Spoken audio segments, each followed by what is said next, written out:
is because one of the biggest challenges of the African church is that church founders, church leaders do not know it's not their church.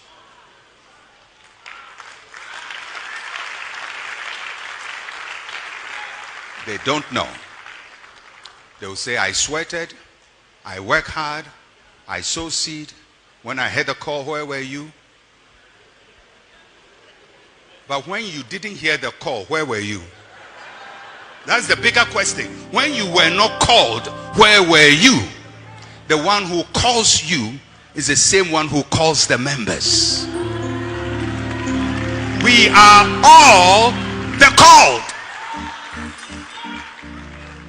We are all the called. Belong to a called assembly.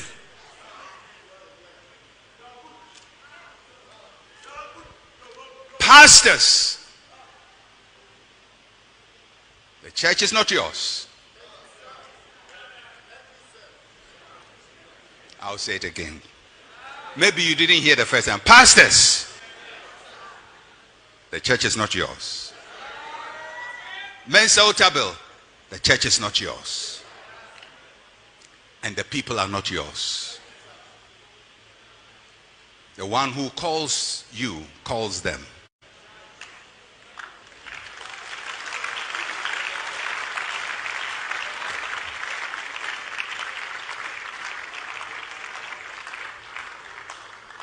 So if Jesus is the one building the church, isn't it reasonable that we know a lot about Jesus? I mean, it's commonsensical. It is his church. This is the owner. So we have to know about the owner. Who is he? Where did he come from?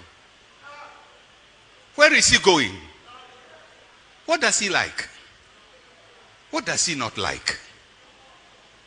What has he said? What has he not said? What I am saying, is it in line with what he said?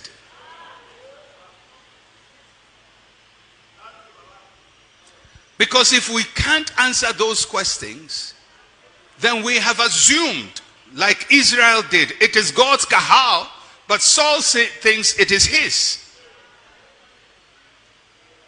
Rehoboam thinks it is his. Ahab thinks it is his. He can use it anyhow. And for everyone who thought it was his, God resisted them.